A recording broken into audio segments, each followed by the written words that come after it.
Bismillahirrahmanirrahim. Assalamualaikum warahmatullahi wabarakatuh. Alhamdulillah alladzi khalaqal mauta wal hayata liyabluwakum ayyukum ahsanu amala wa huwal azizzul ghafur. Asyhadu an la ilaha illallah wahdahu la syarikalah wa asyhadu anna Muhammadan abduhu wa rasuluh. Allahumma shalli ala Muhammad wa ala ali Muhammad. Qala Allah ta'ala fil Qur'anil Karim, a'udzu billahi minasy syaithanir rajim.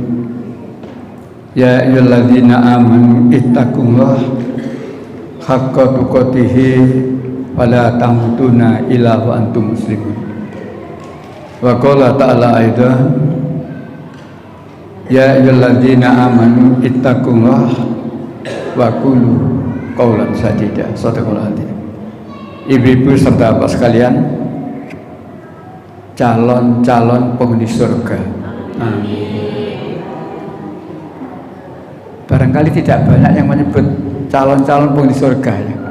Biasanya jamaah yang saya hormati gitu. Iya. Calon-calon penghuni surga. Syaratnya, loh.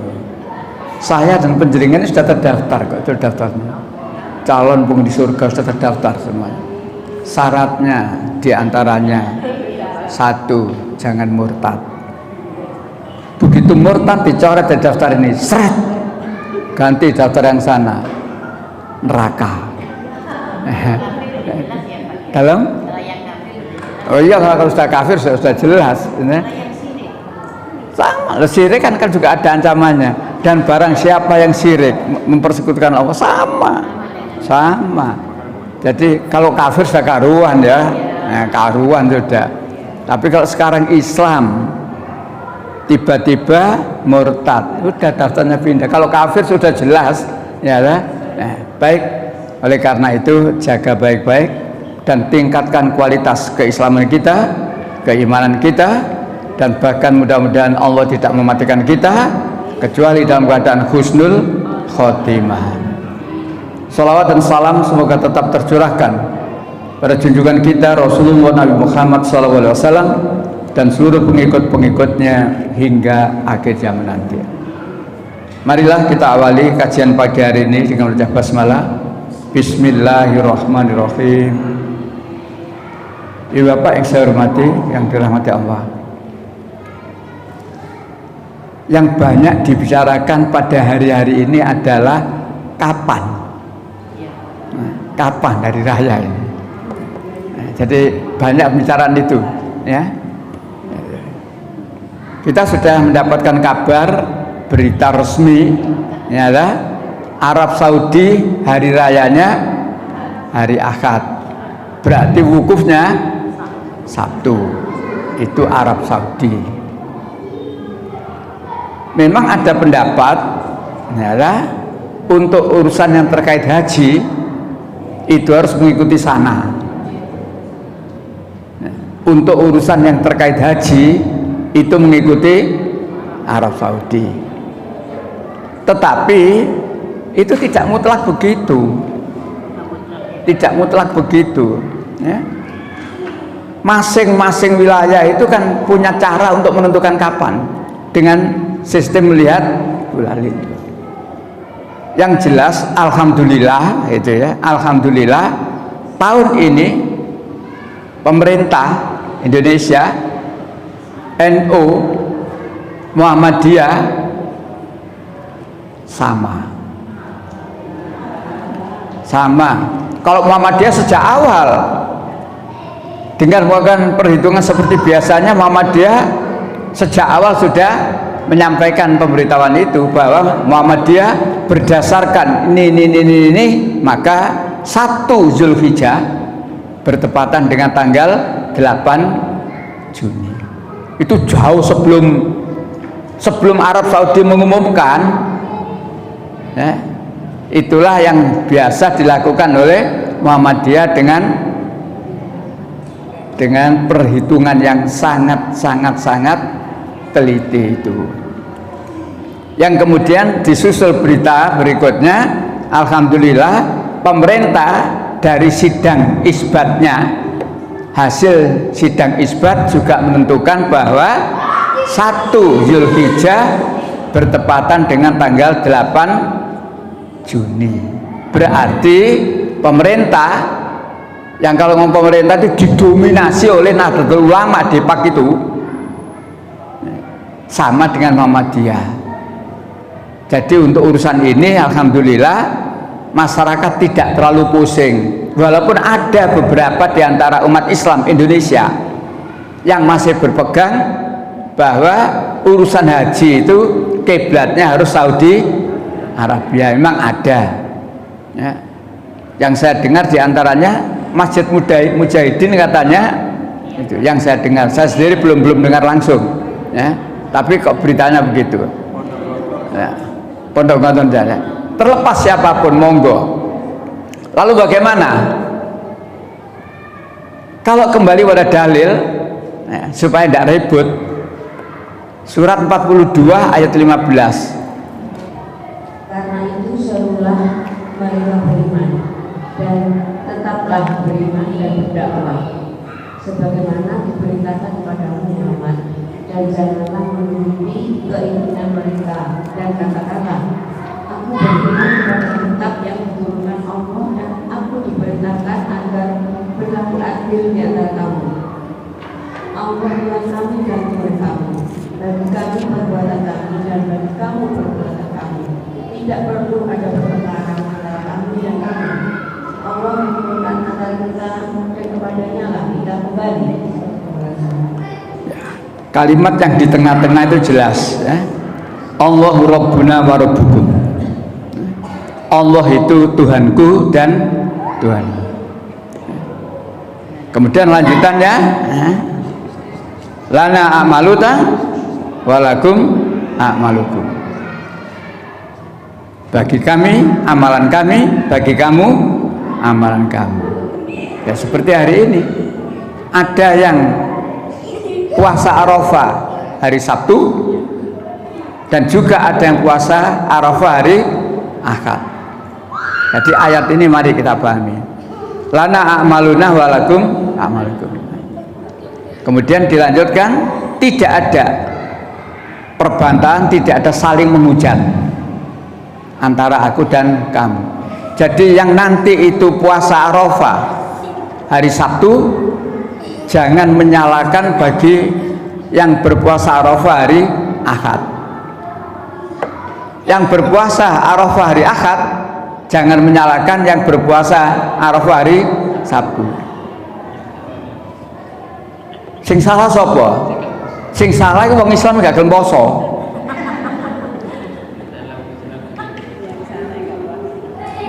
Timbang bingung Pak gak poso aku, salah itu. Itu keputusannya orang yang bingung itu. Allah sudah beritahu. Bagi kami amalan kami, bagi kamu amalan kamu. Dan tentu dua-duanya itu punya dasar, tidak ngawur. Ya. Mereka yang puasa Arafah hari Sabtu dasarnya karena mengikuti Arab Saudi, sehingga hari Ahad hari raya. Sedangkan mereka yang nanti itu berpuasa Arafah hari Ahad karena dengan melihat langsung, dengan melakukan perhitungan posisi bulan seberapa dan sebagainya. Itulah bedanya ya. Nah, Ibu Bapak, kalau sekarang itu tanggal 9 Zulhijjah, katakanlah bagi mereka yang tanggal 9 itu hari Sabtu, puasa Arafah hari Sabtu. Kalau hari ini Arafah, besok pagi hari raya, berarti mereka juga harus sholat id besok paginya. Jadi jangan terus aku puasa Sabtu, hari raya Senin. Nah, ini kepalang tanggung. Ini ada. Untuk itu supaya umat Islam khususnya Indonesia yang sekarang ada beda dengan Arab Saudi, tidak geger, kembali ke ayat itu. Allahu Rabbuna wa Rabbukum. Allah itu Tuhanku dan Tuhanmu. Lana amaluna walakum amalukum. Bagi kami amalan kami, bagi kamu amalan kamu. Adapun siapa yang benar, Allah jurinya nanti. Dan dua-duanya tidak akan disia-siakan oleh Allah. Ya sekali lagi, sing nggak bener nggak poso, nggak poso. Pemane nggak poso melok riyo tok, ngintip tok, ngintip. Nah, baiklah, ibu bapak yang saya hormati, berbicara tentang haji. Rasulullah itu puasa Arafah itu tahun kedua. Tahun kedua sebelum haji diperintahkan. Jadi tahun kedua kerasulan Rasulullah sudah puasa Arafah. Bukan karena jamaah haji wukuf di Arafah. Belum haji kok waktu itu.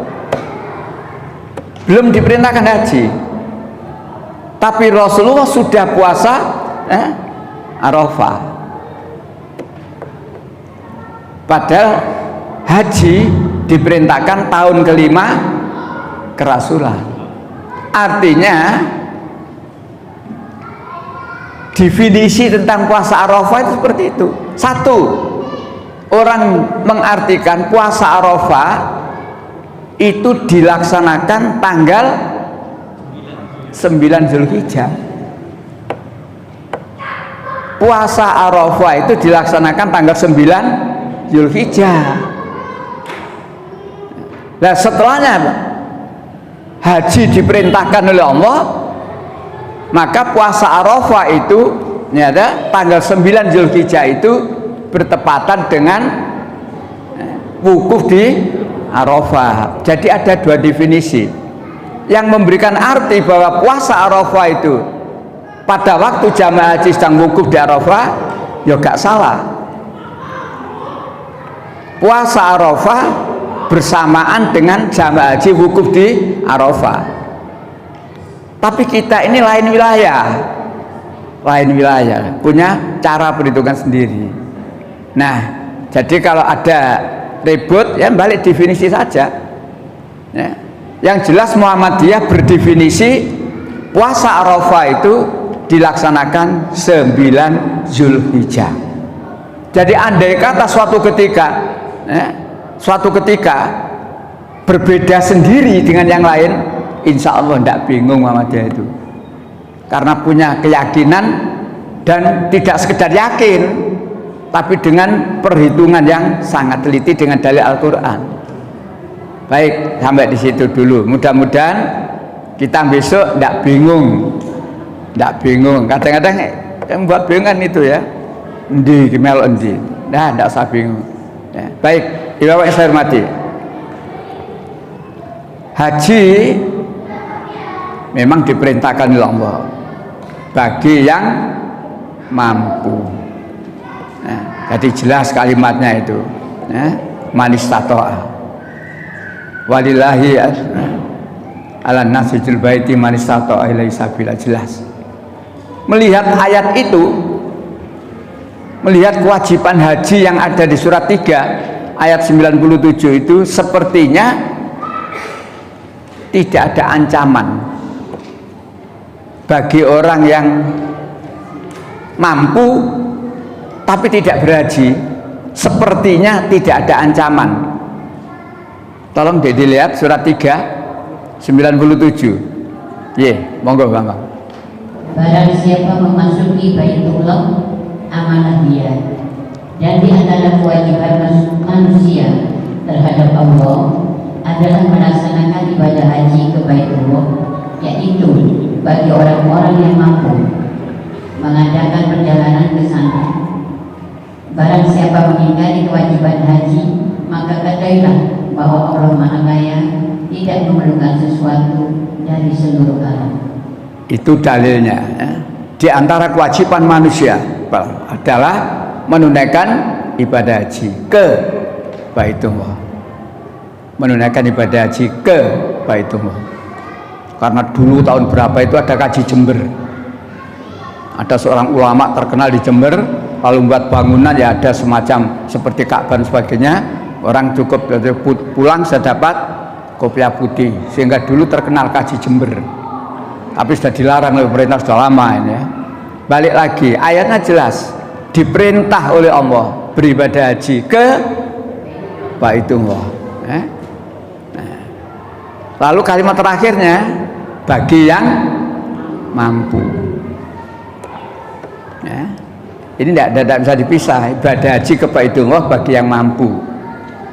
Lalu penutupnya ayat itu, nah, waman kafaro, barang siapa yang mengingkari, artinya mampu tapi tidak mau. Mampu tapi tidak mau. Allah tidak ngancam di ayat itu, Allah tidak ngancam. Fa inallaha, sesungguhnya Allah itu maha kaya dan tidak butuh apa-apa dari alam semesta. Tidak ngancam, tidak ngancam. Tapi kalau kita kaitkan dengan sebuah hadis sahih, siapa yang mampu berhaji tetapi tidak mau melaksanakan ibadah haji, matinya dikategorikan Yahudi atau Nasrani. Mengapa tidak dikategorikan Majusi? Mengapa tidak dikategorikan yang lain-lain? Tapi hadis Rasulullah menyatakan, barang siapa yang mampu berhaji tapi tidak mau melaksanakan ibadah haji, matinya dikategorikan Yahudi atau Nasrani. Mengapa? Yahudi Nasrani itu di dalam Al-Quran diterangkan orang yang selalu tidak senang kepada Islam. Yahudi Nasrani itu orang yang selalu ingin memurtadkan umat Islam.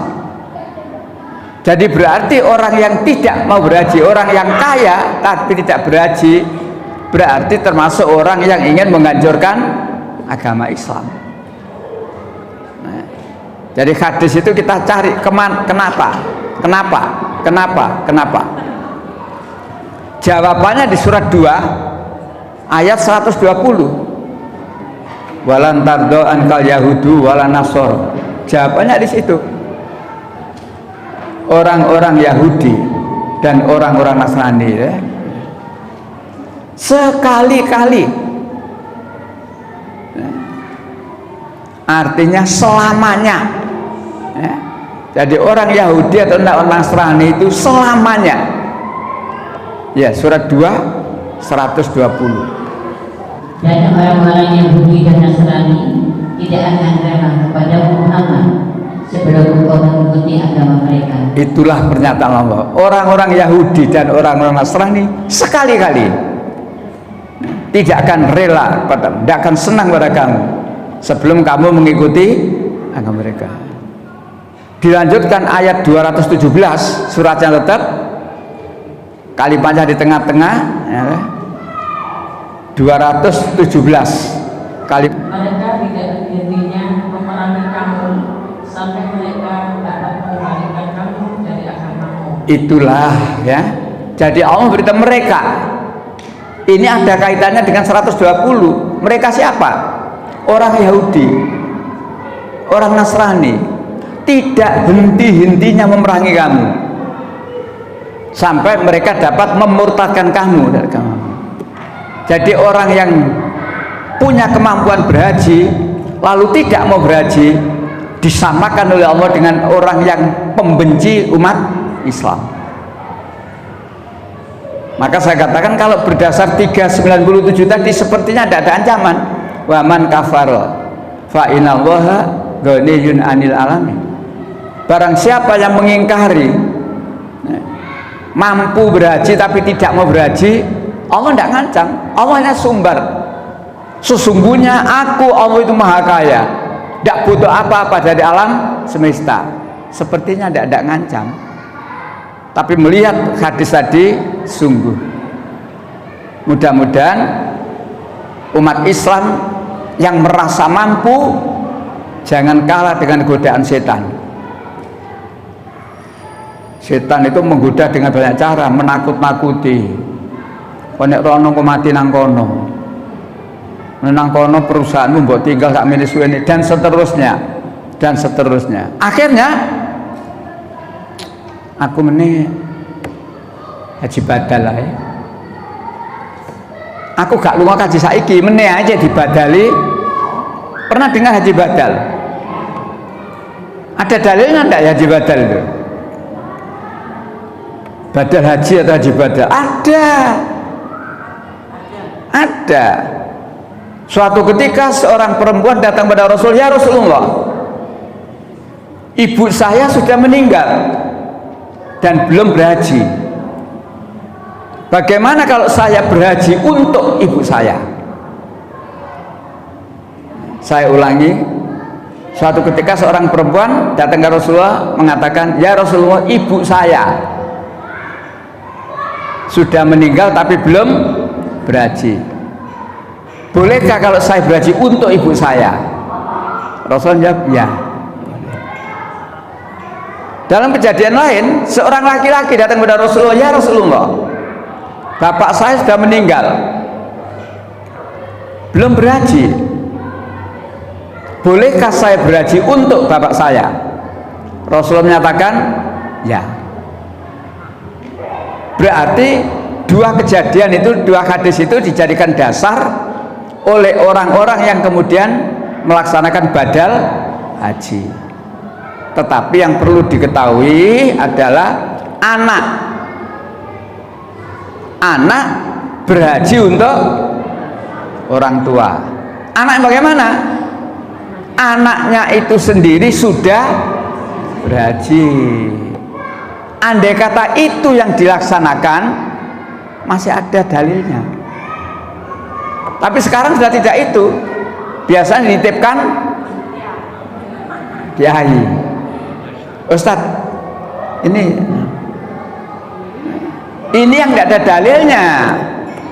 Apalagi satu ustadz, satu kiai bawa 5 jamaah. Ya apa terusan wukuf, ya apa dan seterusnya. Itu yang tidak ada dalilnya.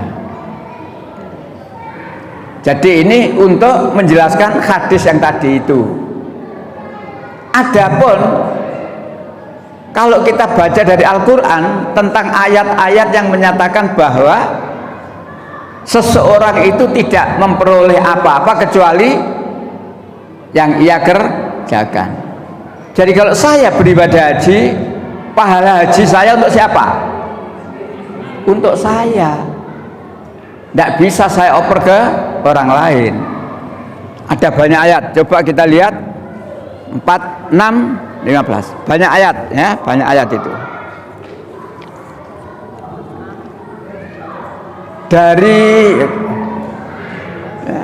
41 aja dulu, 41, 46. Barang siapa yang mengerjakan amal yang soleh, maka pahalanya untuk dirinya sendiri. Stop. Barang siapa yang mengerjakan kebaikan, mengerjakan amal soleh, pahalanya untuk dirinya sendiri. Lanjut. Dan barang siapa yang berbuat jahat, maka dosanya atas dirinya sendiri. Barang siapa yang berbuat jahat, melakukan pelanggaran terhadap aturan agama, dosanya sendiri.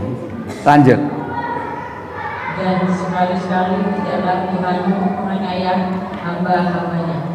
Ayat seperti itu banyak, banyak, tidak satu-satunya. Tolong dilihat juga surat 45. Surat 45 ayat 15. Barang siapa mengerjakan kebajikan, maka itu adalah untuk dirinya sendiri. Dan barang siapa mengerjakan kejahatan, maka itu akan menimpa dirinya sendiri. Kemudian Tuhanmu kamu itu benar. Sama. Barang siapa yang mengerjakan kebaikan, maka itu untuk dirimu sendiri. Ya. Sama dengan tadi itu. Suratnya tetap ayat 28. Dan pada hari itu engkau akan melihat para komunikasi umat untuk setiap umat dipanggil untuk melihat buku catatan amalnya. Ya. Dan itu kamu diberi balasan atas apa yang telah kamu kerjakan. Nah, kamu diberi balasan sesuai dengan apa yang kamu kerjakan. Melompat surat 53. Surat An-Najm mulai ayat 38 sampai 41. Yaitu bahwa seorang yang berdosa tidak akan memikul dosa orang lain. Seorang yang berdosa tidak akan memikul dosa orang lain, ya. Jadi tidak ada oper dosa. Wis dosaku tak kena sampean ae, salah siji ae sing tidak ada. Lanjut. Ya. Dan bahwa manusia hanya memperoleh apa yang telah diusahakannya. Manusia hanya memperoleh apa yang diusahakan. Kalau dia tidak sholat, ya tidak ada pahala sholat. Kalau dia tidak korban, ya tidak ada pahala korban, dan seterusnya dan seterusnya. Lanjut 40. Dan sesungguhnya usahanya itu kelak akan diperlihatkan kepadanya. Diperlihatkan dalam buku catatan yang besok diterima dalam keadaan terbuka, yang Allah pun katakan Iqra kitabaka, bacaan bukumu, di situ apa yang kamu kerjakan waktu kamu hidup tertulis semuanya. Baik, terakhir 41. Kemudian akan diberi balasan kepadanya dengan balasan yang paling sempurna. Itulah Al-Quran yang menerangkan bahwa pahala itu atau perbuatan baik itu pahalanya untuk dirinya sendiri. Adapun orang yang berbuat jahat, dosanya juga untuk diri sendiri. Yang masih sulit untuk diluruskan itu, ibu bapak, ini kan waktunya korban bentar lagi. Orang datang menyerahkan seekor ternak. Pak, ini korban untuk almarhum bapak saya. Atau Pak, ini saya korban untuk almarhum ibu saya. Nah, ini masih sering kita temui. Ini masih sering kita temui. Nah, kembali kepada ayat-ayat tadi itu, ya, maka kalau orang itu berbuat baik, pahalanya untuk dirinya sendiri. Berarti dia korban harus atas nama dirinya sendiri. Kalau di atas namakan almarhum, tidak ada jalan ke sana. Satu. Kalau di atas namakan almarhum, dia yang korban tidak dapat apa-apa, karena di atas namakan almarhum. Lalu bagaimana tentang orang tua kita? Kalau saya tidak boleh korban atas nama almarhum, bagaimana almarhum? Coba baca surat 4 ayat 85. Siapa yang memberi pertolongan yang baik, niscaya akan memperoleh bagian pahala dirinya. Siapa yang memberi pertolongan yang buruk, niscaya akan menanggung bagian dosa dirinya. Kuasa atas segala sesuatu. Siapa yang beri pertolongan yang baik, dia mendapat pahala. Jadi walaupun orang itu sudah meninggal, kalau dia memberikan pertolongan yang baik pada seseorang, maka pertolongan yang baik pada seorang tadi itu tidak disia-siakan oleh Allah. Gampangnya sekarang kita dibesarkan oleh kedua orang tua kita dengan susah payah, dengan pengorbanan dan sebagainya, luar biasa. Ya, perjuangan yang dilakukan oleh kedua orang tua kita mengantarkan kita seperti ini tidak disia-siakan oleh Allah. Artinya, sehingga kalau kita sekarang ini menjadi anak yang soleh, lalu berbuat baik, orang tua kita tidak disia-siakan oleh Allah. Almarhum, almarhumah, kedua orang tua kita, dengan kebaikan yang kita lakukan itu diberi oleh Allah, dengan tidak mengurangi pahala dari apa yang kita kerjakan. Berapa besarnya? jatah diberikan oleh Allah untuk almarhum almarhumah, itu urusannya Allah. Tapi yang terang, siapa yang memberikan pertolongan kebaikan, ya, maka tidak disia-siakan. Jadi kalau orang itu misalkan saja orang baru saja di PHK, tidak punya pekerjaan, tanggungannya banyak sehingga keadaannya kesulitan, lalu ada orang yang menolong, dikasih modal, dikasih tentang ilmunya perdagangan ini, usaha ini, sehingga orang ini dengan dimodali dan dengan diberikan ilmu yang cukup tadi, dia bisa bekerja dan dia bisa itu, tidak disia-siakan. Walaupun yang menolong ini sudah mati, ketika orang yang ditolong ini nanti berbuat baik, orang yang beri pertolongan tadi mendapatkan. Ini ayatnya. Maka saya kembali kepada orang yang korban, jangan atas nama almarhum, jangan atas nama almarhumah, atas nama dia sendiri. Tapi almarhum, almarhumah, orang tua kita yang mendidik kita, mengantarkan kita menjadi seperti ini, dengan pengorbanan yang sebanyak itu, tidak disia-siakan oleh Allah. Sebaliknya, masih di ayat ini tadi, dan barang siapa yang memberikan pertolongan dengan pertolongan yang jelek. Jadi umpamanya ada seseorang lalu diberikan pelajaran cara mencuri yang hebat, nah, dengan teknologi yang tinggi, dan akhirnya dia berhasil menjadi pencuri yang hebat, sukses. Setiap kali dia mencuri dan sukses itu dosa apa mboten? Dosa. Tetapi orang yang ngajari tadi, nah ya, ayat ini loh, tidak nanggung, yang mendapat dosa dari. Jadi ayat ini imbang, memberi pertolongan yang baik, dia mendapat pahala dari Allah dari kebaikannya. Atau gampangannya, kita punya tetangga yang belum sholat, lalu kita ini ngajari dia, kita ajari dengan pendekatan yang baik, kita cukupi kebutuhannya sampai dia sholat dan istiqomah sholat. Selama dia sholat, kita yang mengajak tadi tidak disia-siakan loh. Disinilah ya. Jadi balik lagi, jangan diatasnamakan almarhum, jangan diatasnamakan almarhumah, atas nama kita sendiri.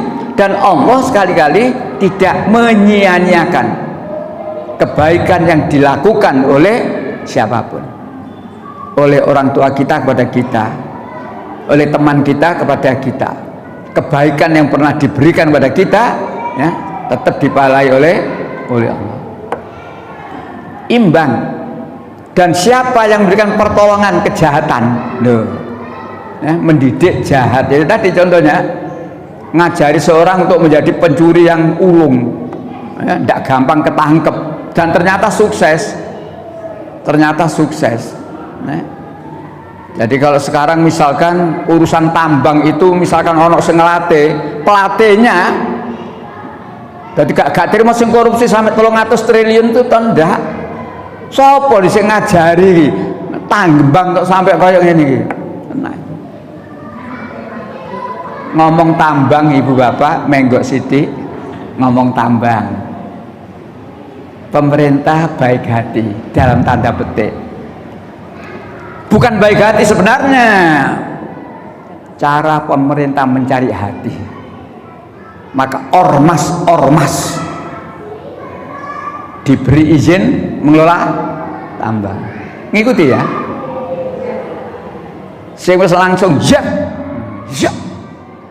NU ya, gak ada nolak ya, Muhammadiyah nolak, Dewan Gereja nolak,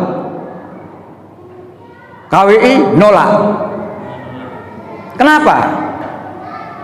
punya pertimbangan yang sangat rasional.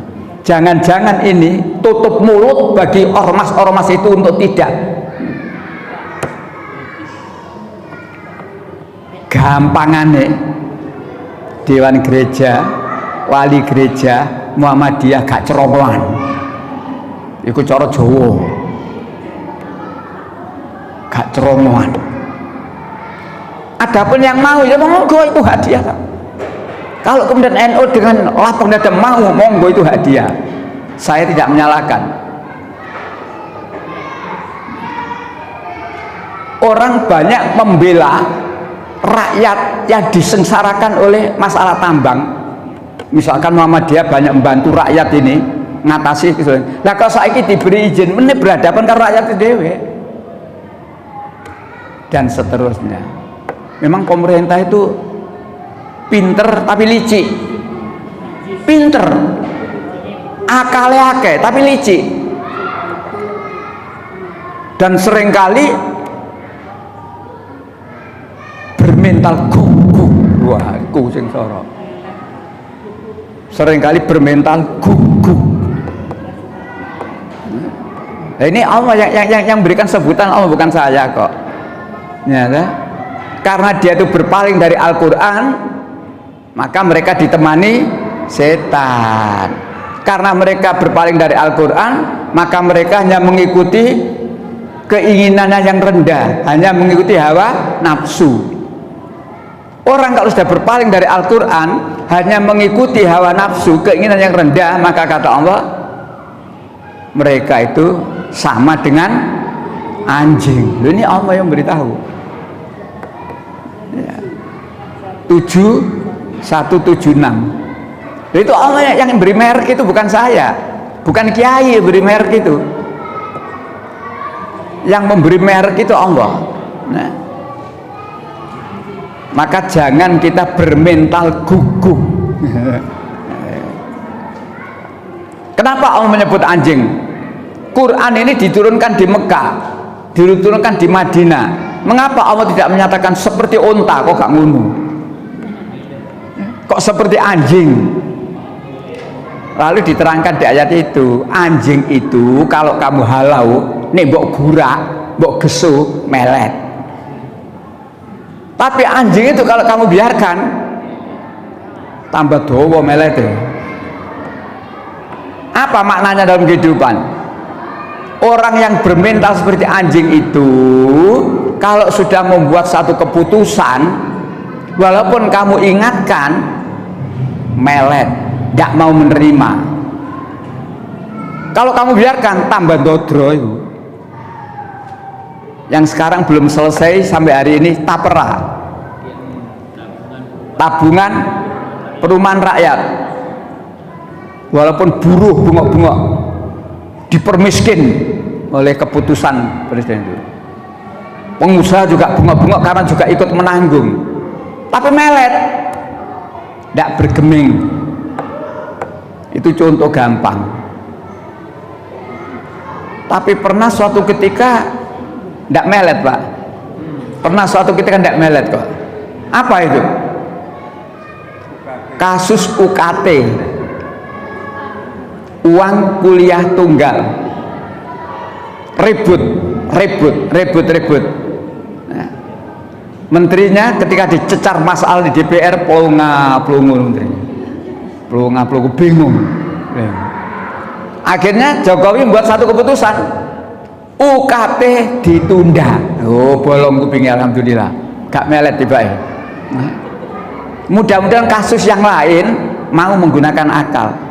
Aspirasi masyarakat iki lho rungokno.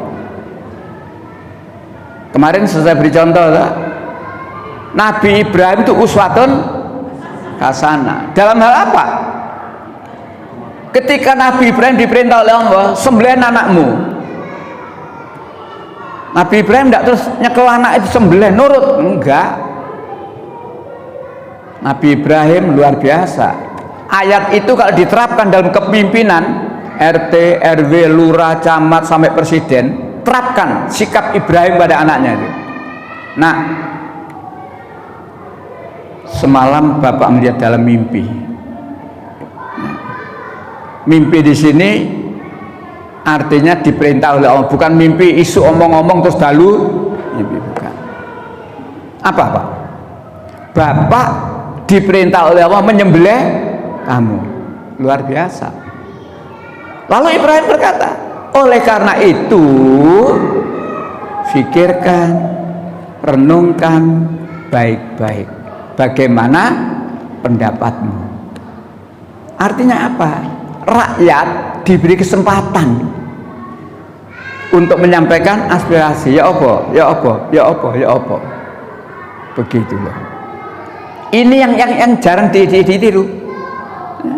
Makanya Ibrahim uswatun hasanah salah satu di antara itu. Anaknya jawab, wahai ayahku, laksanakan apa yang diperintahkan oleh Allah kepadamu. Jadi garis itu, laksanakan apa yang diperintahkan Allah, bukan yang diperintah oleh komandanmu. Karena perintah komandan banyak prajurit jadi korban. Komandane jenenge sapa wingi iku? Sambo. Nah, karena diperintah oleh Sambo, anak buah sakmono kena kabeh. Itu contoh. Maka kembali lagi ya, mudah-mudahan ya ayat-ayat ini ya, mengingatkan kita kembali kepada korban tadi, kembali kepada korban. Jadi berdasarkan 485 tadi, nek korban atas nama dirinya sendiri. Adapun orang yang pernah berbuat baik pada kita ya, untuk urusan apa saja tidak disia-siakan oleh Allah. Ya, termasuk orang tua kita mendidik kita sampai menjadi anak yang soleh seperti ini. Maka setiap kita berbuat baik, orang tua kita diberi baik. Ya, Bapak yang saya hormati. Yang haji itu yang khusus apa, yang mampu itu, kalau ukurnya mampu itu apa? Nah. Misalnya gini, ada orang merasa, saya punya rumah besar, punya mobil, tapi ini masih nyicil, saya nggak mampu. Yeah. Insya Allah kemarin sudah kita bicarakan, mampu itu yang mengukur dirinya sendiri. Jangan berdusta kepada Allah. Memang tidak ada tim yang meneliti seseorang ini mampu atau tidak. Nah, dan tidak ada orang ini membuat penilaian pada orang sama ini ku mampu. Nah, saya menyatakan ukuran mampu itu dirinya sendiri. Oleh karena itu kalau kita sebenarnya sudah mampu menurut ukuran kita, jangan mencari alasan untuk, kecuali kalau memang betul-betul belum mampu ya, seperti tadi nyicil, berarti masih punya utang. Tetapi orang yang nyicil rumah itu kan juga ada yang sudah punya perhitungan. Kalau saya nyicil 15 tahun ngenteni lunas 15 tahun, berarti saya harus daftar haji 15 tahun yang akan datang. Wong saiki daftar aja masa tunggunya, apalagi daftarnya 15 tahun akan datang. Jadi kalau dia memang bismillah nyicil mawani dengan nunggu itu angsuran itu, mendaftar haji dan yakin dengan masa tunggu yang sekian ini Allah nanti akan memberikan kecukupan. Insya Allah begitu. Tapi andai kata dia tetap, oh, aku gak mampu, utangku si akeh, ya monggo. Jangan-jangan orang yang selalu menyatakan dirinya tidak mampu, tidak malah diberi kemudahan oleh Allah. Ya, tidak diberi kemudahan oleh Allah. Tapi kalau dia berani menyatakan, insya Allah saya mampu, bismillah saya mampu, lalu dia daftar, maka urusan angsuran rumah akan dimudahkan oleh Allah. Dan untuk pelunasan haji yang sekian tahun mendatang, insya Allah akan diberikan kemudahan juga. Nek yakin. Jadi baliknya begini. Ya, sama dengan korban. Sama dengan korban.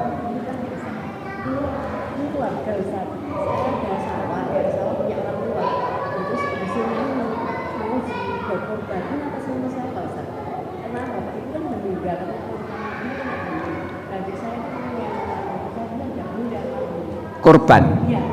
Ya. Rasulullah sudah beri contoh. Ini kurban saya dan keluarga. Jadi keluarga yang sebenarnya ikut memiliki hak daripada yang tadi tidak disia-siakan oleh Allah. Tidak ada apa ya. Jadi yang menyerahkan itu, ya itu tadi, ini kurban saya. Dan Allah Maha tahu bahwa ini adalah harta bersama keluarga. Tidak usah daftar satu persatu ya. Jadi sebenarnya Islam ini kan gampang ya. Sesuatu yang gampang jangan dipersulit ya. Nanti kalau kita persulit bingung. Atas nama sampean ya, wojo sampean naik sing tua dan sebagainya dan sebagainya. Tapi dengan begitu, ini korban saya dan keluarga saya. Allah Maha tahu. Karena ini harta milik kita bersama, maka kita semuanya yang ikut punya ini diberikan pahala oleh Allah. Nah, Ibu Bapak saya hormati, apakah itu haji, apakah itu korban, niatnya harus karena Allah. Masya sapi ini paling gede, nek gubernur ya provinsi, nek presiden se-Indonesia, anggap saja paling gede, belum tentu diterima oleh Allah. Karena yang diterima oleh Allah itu bukan soal besarnya, takwanya. 22:37. Nah, ini mumpung belum harinya kita sampaikan. 22:37. Daging hewan kurban dan darahnya itu sekali-kali tidak akan sampai kepada Allah, tetapi yang sampai kepadanya adalah ketakwaanmu. Demikianlah Dia menunjukkannya untukmu agar kamu mengagungkan Allah atas petunjuk yang Dia berikan kepadamu. Berilah kabar gembira kepada orang-orang yang mukmin. Jadi yang dilihat oleh Allah itu ketakwaan kita, ketaatan kita dalam melaksanakan perintah Allah dan menjauhi larangannya. Jadi kalau toh kita belum bisa membeli kambing atau sapi yang besar, bisanya cuma yang tanggung, sudah. Jangan lalu berkata diterima enggak kurbanku. Ukurannya ketakwaan kita. Oleh karena itu ayo ittaqullah, bertakwalah kepada Allah haqqa tuqatih, dengan sebenar-benarnya takwa. Korban benar-benar melaksanakan perintah Allah dengan penuh keikhlasan. Adapun yang kedua, nek niatnya benar, korban ataupun juga haji, harus dari uang yang halal. Bisa beli sapi gede tapi oleh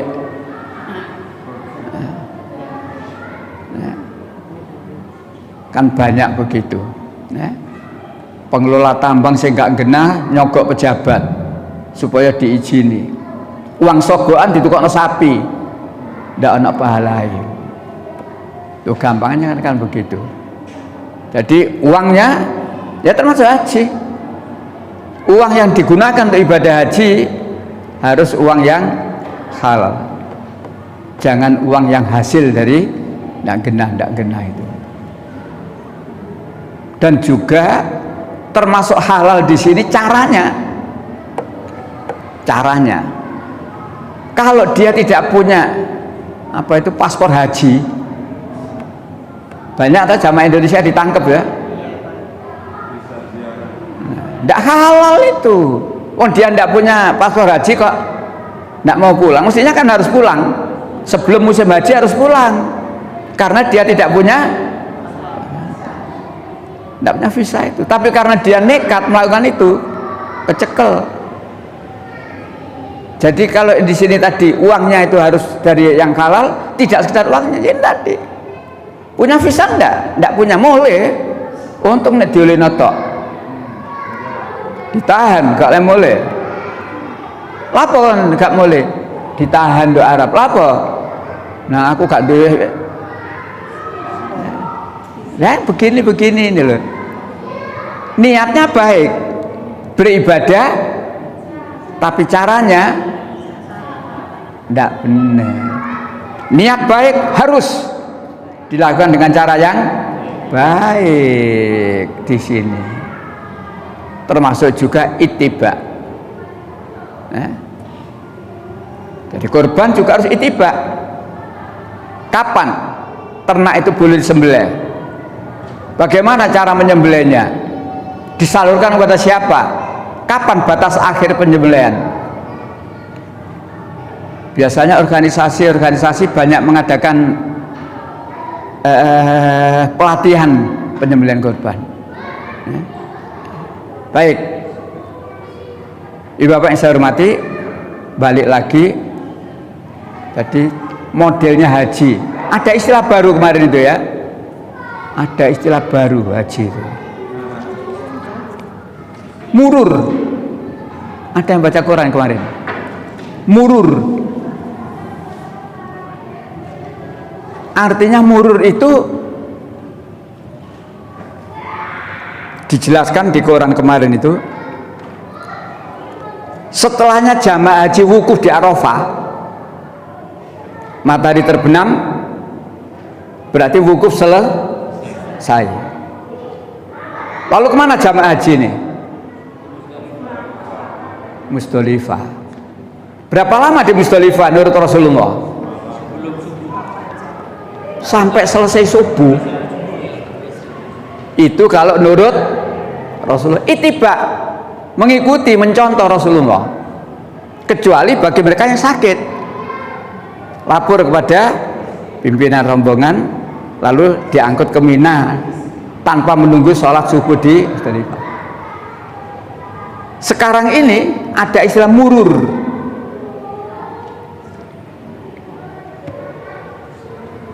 Dari Arafah matahari terbenam, langsung dibawa ke Musdalifah, turun dari bis hanya mencari kerikil, berangkat lagi.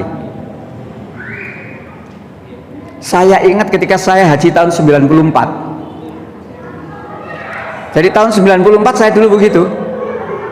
Ya, jadi di Musdalifah turun, cari kerikil, langsung naik, berangkat ke Mina. Jadi saya teringat itu.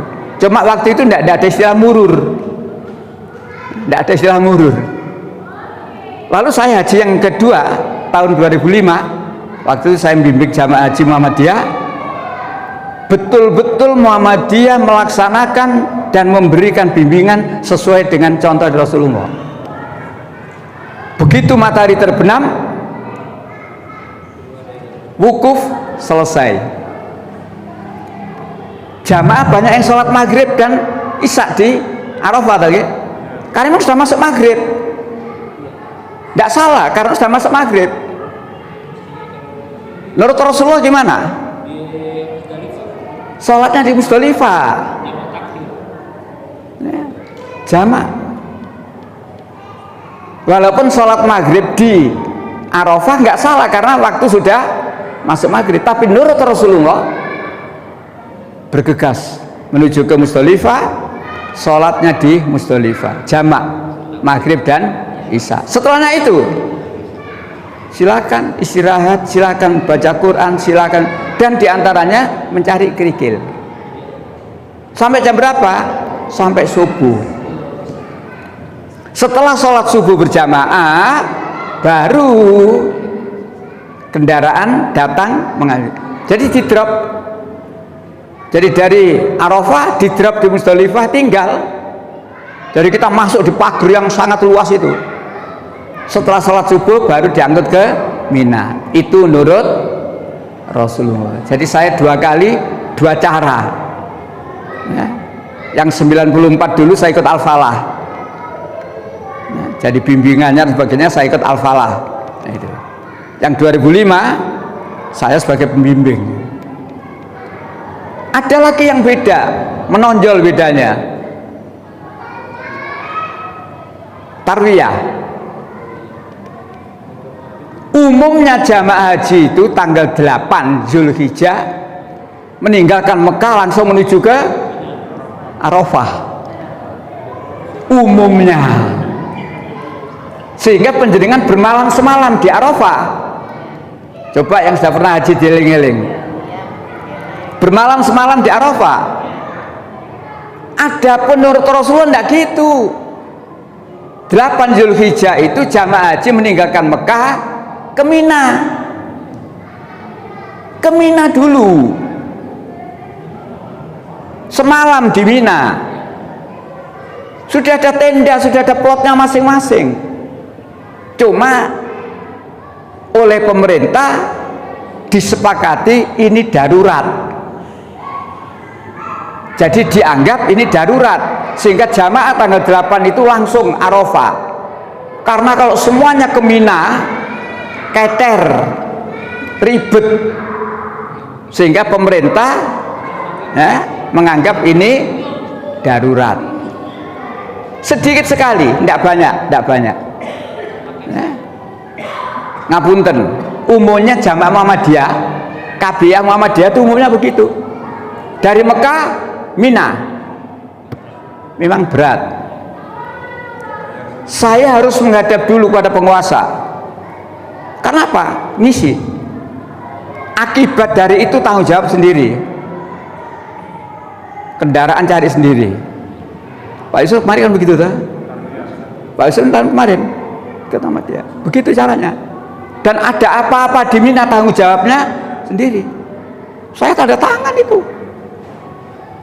Di sana dolek omongan dewe, panitia belum menyiapkan. Dalam?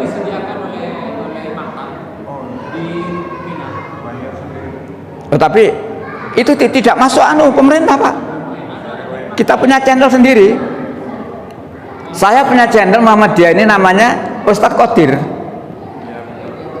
Masih sampai hari ini lah. Jadi Ustadz Qadir itu mulai zaman saya sampai hari ini masih sambung di Mina.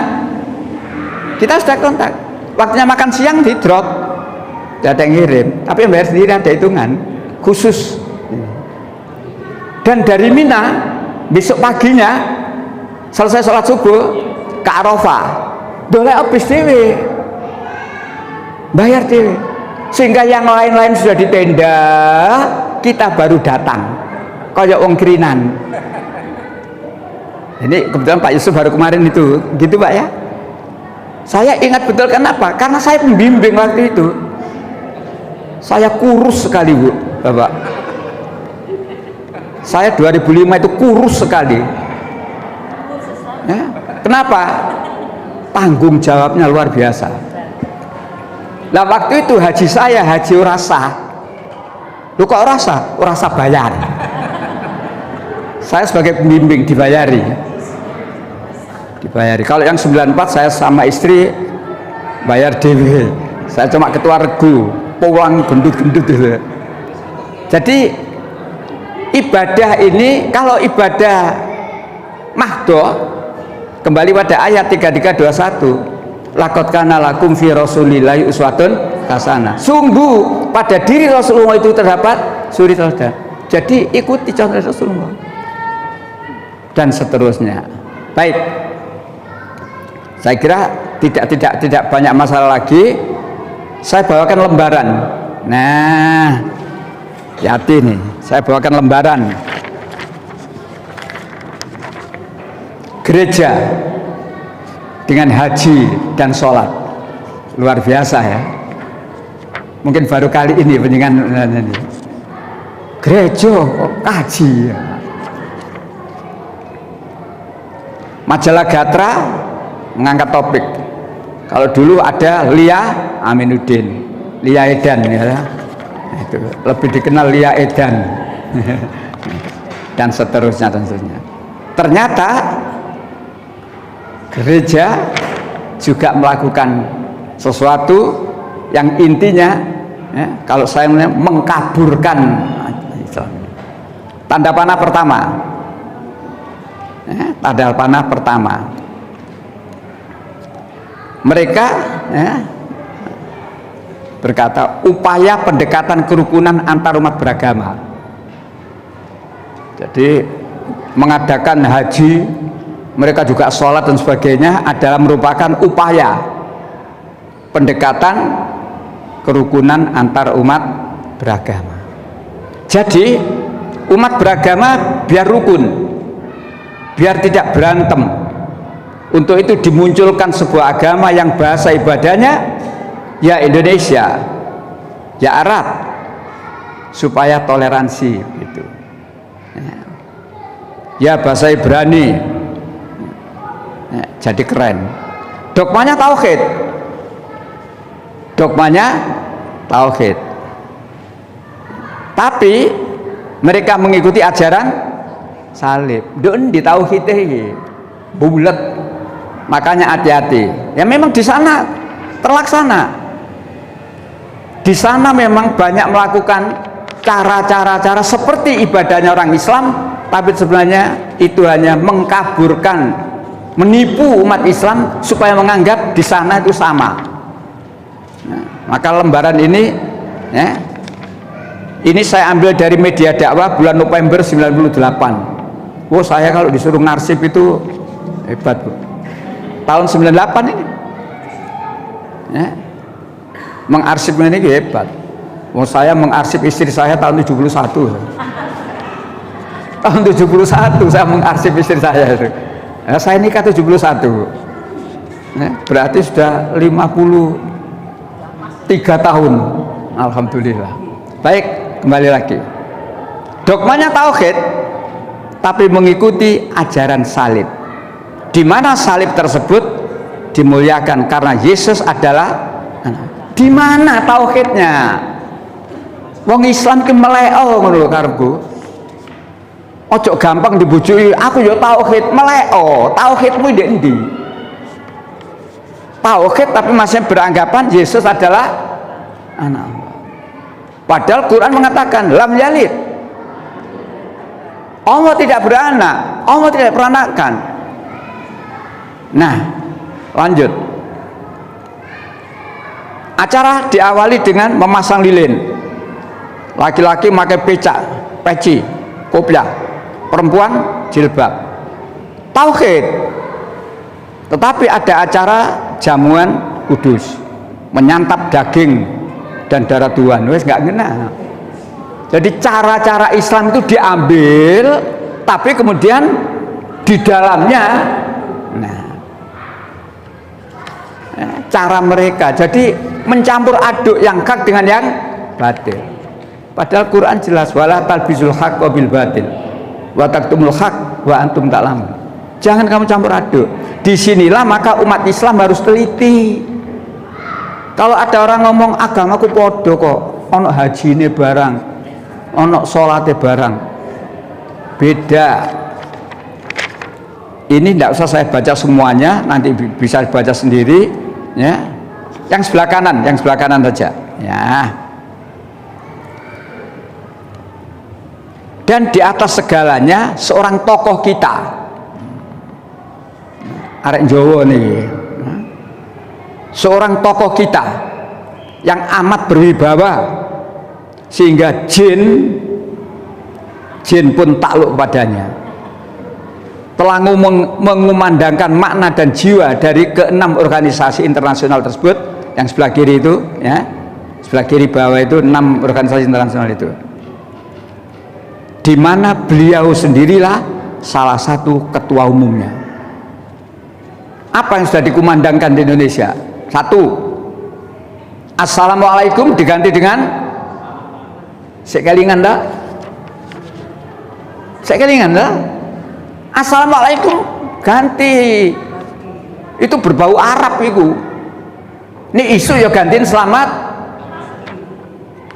Ini gak tobat meremek kan sesuk. Ini gak tobat sih ngeyel, rumangsane bener, hati-hati.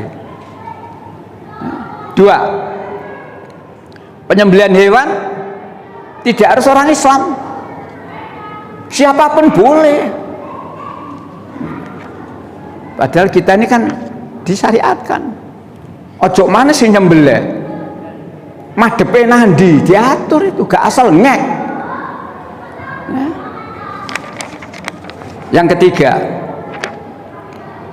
hukum perkawinan orang-orang Indonesia yang didominasi Islam tidak benar. Artinya apa? Boleh orang Islam nikah dengan orang yang tidak Islam. Padahal Quran jelas, Quran jelas, ya, wala tankihul musyrikati hatta yu'min. Jangan kamu nikahi perempuan musyrik itu sebelum dia beriman. Jadi orang laki-laki kena ayat itu. Jangan kamu nikahi perempuan musyrik itu sebelum dia beriman. Walaupun dia cantik, pejabat, kaya raya, tapi karena dia musyrik, jangan kamu nikahi. Begitu pula yang perempuan, jangan kamu nikahkan wanita-wanita muslimah itu dengan laki-laki yang musyrik sebelum dia beriman, walaupun dia pejabat dan sebagainya. Yang perlu penjenengan perhatikan di surat 2 ayat 221 itu ada kalimat, mereka mengajak kamu ke neraka. Mereka siapa? Orang musyrik. Jadi Allah memberitahu pada kita, dan Allah itu ngeman kita. Allah ngeman orang beriman supaya tidak masuk neraka. Salah satunya jangan kamu menikahi orang musyrik.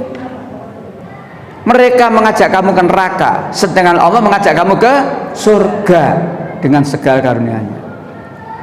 Tapi tokoh yang satu ini arek Jawa ini, orang Indonesia tapi arek Jawa. Arek Jawa. Indonesia lah bersungguh-sungguh loh gitu. Arek Jawa ini. Yang keempat, bacaan Quran pun hendaknya diatur.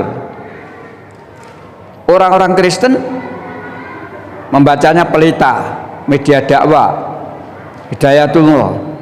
Orang-orang Islam bacaannya ya Kompas, ya Keselamatan, terutama Gema Nehemia. Mungkin ibu bapak tidak pernah mendengar apa Gema Nehemia ini. Majalahnya orang Kristen yang isinya sangat menjelek-menjelekan Islam. Gema Nehemia ini majalahnya orang Kristen. Nah, tapi anehnya malah kita disuruh baca ini. Memang pemimpin sing iki keblinger lagi. Tapi wis mati. Mudah-mudahan wis tobat sadurunge mati. Wis suwe matine. Matine wis suwe, mudah-mudahan wis tobat. Ketika saya dikerubuti jemaah saya tentang soal di atas, santai saja saya menjawab. Kalian kan anak-anak kristologi. Coba baca Matius dan seterusnya itu ya. Jadi sebenarnya di dalam agama Kristen, di dalam Alkitab pun Allah sudah memberitahu, Yesus sudah memberitahu waspada terhadap Kristus palsu. Waspadalah terhadap nabi-nabi palsu. Dia datang mengatasnamakan Yesus Kristus, tapi sebenarnya bukan. Dia membawa ajaran yang menyesatkan. Ini perlu tahu. Baik, ibu bapak yang saya hormati, saya ada arsip yang belum ketemu ini ya. Saya dulu tahun sekian sudah lama pernah ceramah di Jombang, di SMA Negeri Jombang, didampingi oleh Kandepak. Saya mengupas tentang Al-Quran yang sudah dirubah oleh orang-orang Yahudi. Dari 114 surat dirubah menjadi 118 surat ya. Ini saya 2 hari mencari belum ketemu ya. Kalau yang ini ketemu 98, tapi yang ini belum ketemu. Saya masih penasaran kenapa. Semula saya sudah lupa, tidak mikir arsip itu, tapi kemarin muncul lagi koran buatan Israel. Ada yang baca, saya dapat kiriman ini.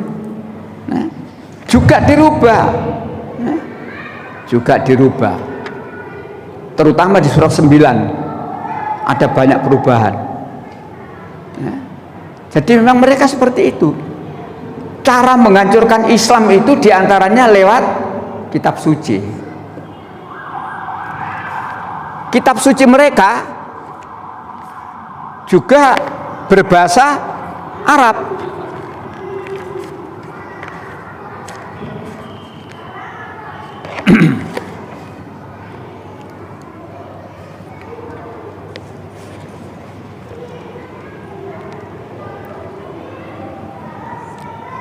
Kitab kami Injil berbahasa Arab. Apa maksudnya? Supaya umat Islam terkecoh. Dan banyak ini sudah beredar, banyak ini. Oleh karena itu hati-hati ya. Hati-hati, cara-cara mereka itu penghalalan segala cara. Kalau tadi judulnya di lembaran itu gereja dengan haji. Kalau umat Islam hajinya setahun berapa kali? Ayo, setahun berapa kali? Bukan setahun sekali. Oh, ini pertanyaannya yang menjerumuskan.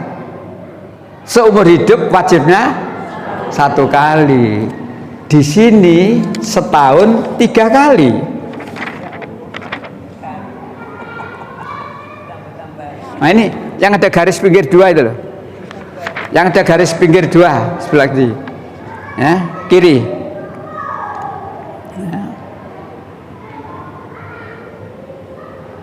Belum cukup, masih ada sholatnya, lalu ada semacam adzan, bahkan ibadah haji yang tidak tanggung-tanggung 3 kali setahun, juga mendapatkan sertifikat dari patriark atau pimpinan atau pastor, di mana dengan sertifikat itu mereka disebut mendapat gelar hadhi laki-laki, hadina perempuan.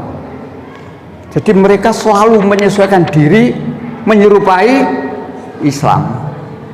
Jadi ketika dia membaca Alkitab bahasa Arab, orang Islam biasanya kena Arab lah, amin amin, padahal dibaca itu Arab Bebel. Disinilah harus hati-hati ya. Ya. Mereka hajinya kemana? Hajinya ya di sini diterangkan ini.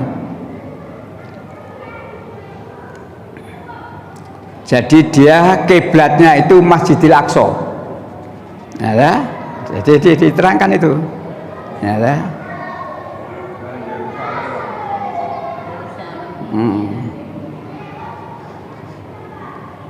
Jadi seperti inilah mereka ya, supaya kita tahu.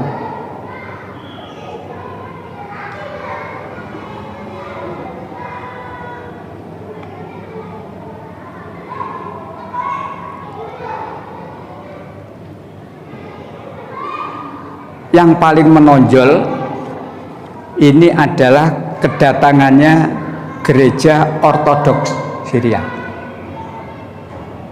Jadi yang lain tidak seperti ini. Yang lain tidak seperti ini. Nah, cukup Pak. Ya, silakan. Jadi kalau yang lain masih biasa. Tapi yang ini tadi dilakukan oleh Kristen Ortodoks Syria.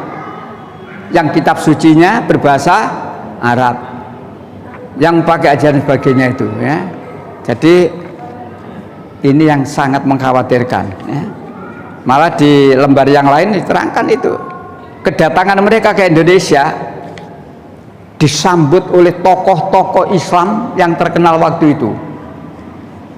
Nah, di antaranya sudah tidak ada semua ini ya, termasuk Nurholis Majid, yang ada Said Agil masih ada, masuk di lembaran saya ini namanya, yang ikut menyambut kedatangan ini.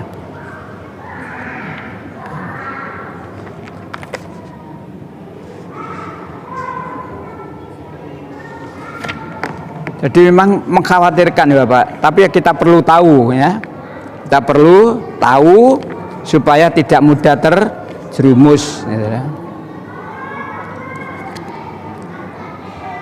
Baiklah, berbicara tentang perbedaan pelaksanaan haji di antara umat Islam tadi itu, di antaranya tadi itu tarwiyah.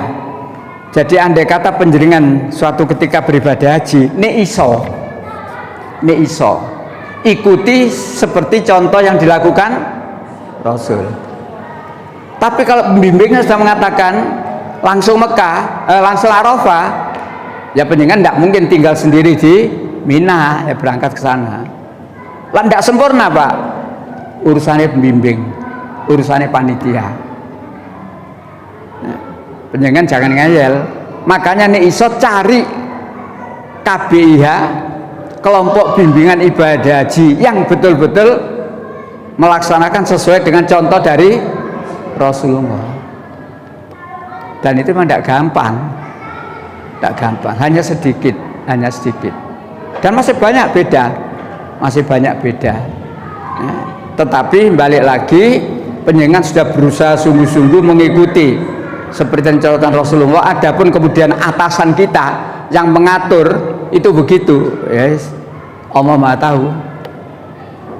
Baik, sampai di sini Bapak yang saya hormati, mudah-mudahan termasuk lembaran ini ada manfaatnya, mengingatkan kita semuanya. Ya, oh, ada satu lagi, tanazul. Pernah dengar tanazul? Napa tanazul niku? Jamaah haji yang sakit. Jadi ketika ke Arafah tidak usah nunggu sampai matahari terbenam.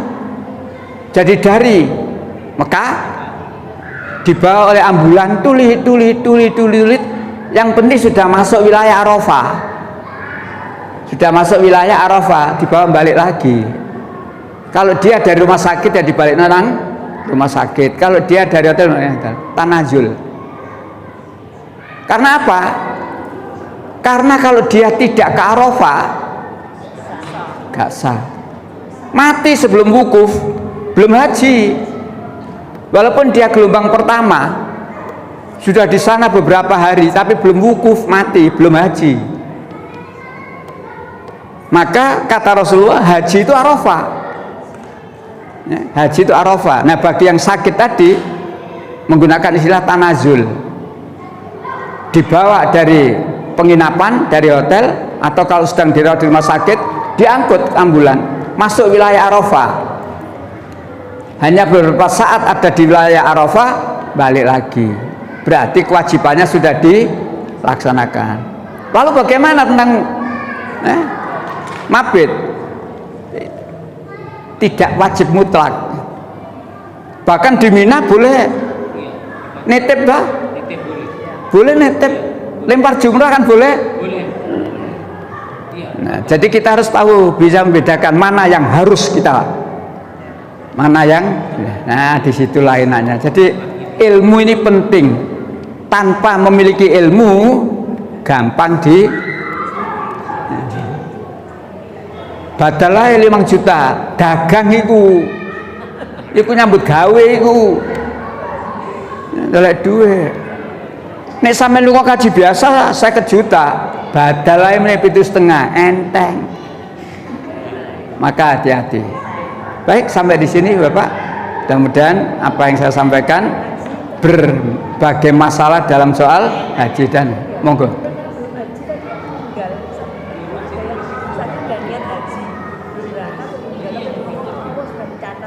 Ya. Ketika seseorang mendaftar, dengan mendaftar berarti dia sudah dicatat oleh Allah. Oh, hambaku sudah memenuhi panggilanku. Tapi karena aturan harus nunggu sekian puluh tahun, lalu mati, Allah Maha tahu. Allah Maha tahu. Karena apa? Dia sudah mendaftar.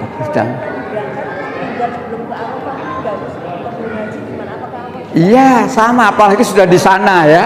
Apalagi sudah di sana sebelum Arafah mati. Allah Maha tahu. Ya.